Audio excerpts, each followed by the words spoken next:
What does justice look like when the system itself seems rigged against you? The night was heavy with the scent of rain-soaked asphalt as Marcus Green walked home through the quiet streets of his small town. A 28-year-old mechanic with dreams of opening his own shop, Marcus was no stranger to hardship. Raised by a single mother who worked 2 jobs, he'd learned early to carry himself with quiet dignity. But that night, dignity was the last thing Officer Daniel Holt saw when his patrol car screeched to a stop beside Marcus. "Hands where I can see 'em, boy," Holt barked, his voice dripping with venom. Marcus froze, heart pounding. He'd done nothing wrong, just walked home from a late shift. Yet, as Holt slammed him against the car, cuffs biting into his wrists, the officer's taunts cut deeper than the metal. "You people always think you can run," Holt sneered, his words laced with a racism so casual it felt like a punch. Marcus stayed silent, his jaw tight, knowing any response could escalate things.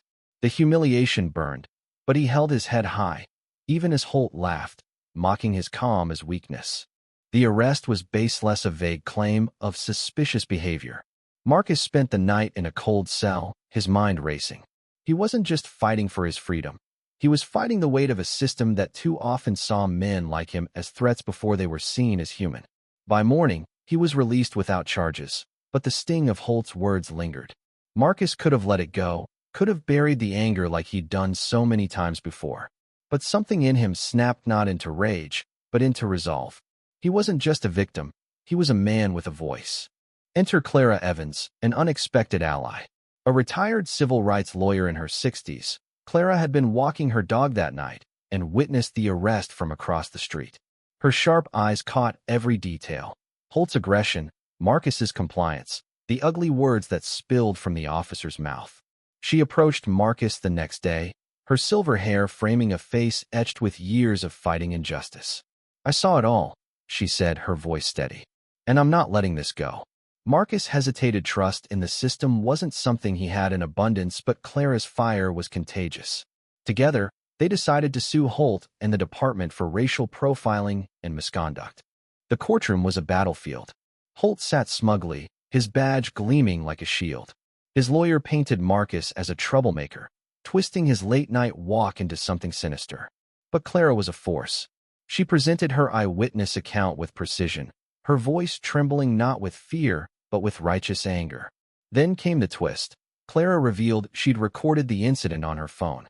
The grainy footage captured Holt's slurs, his unprovoked hostility, and Marcus's unshaken composure.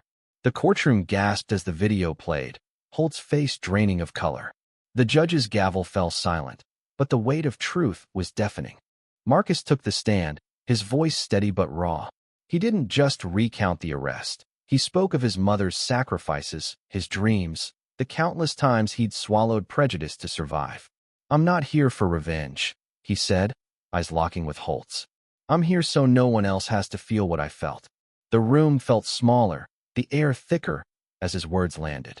Even the judge, a stern woman with decades on the bench, leaned forward, visibly moved. The verdict came swiftly. Holt was found guilty of misconduct, stripped of his badge, and ordered to pay damages.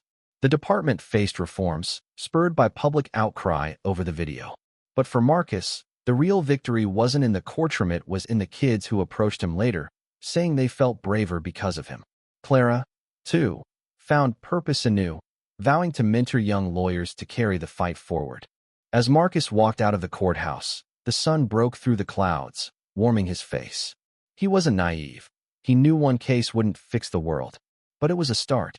Justice, he realized, wasn't just a verdict, it was the courage to demand it, the strength to stand tall, and the hope that others might stand with you.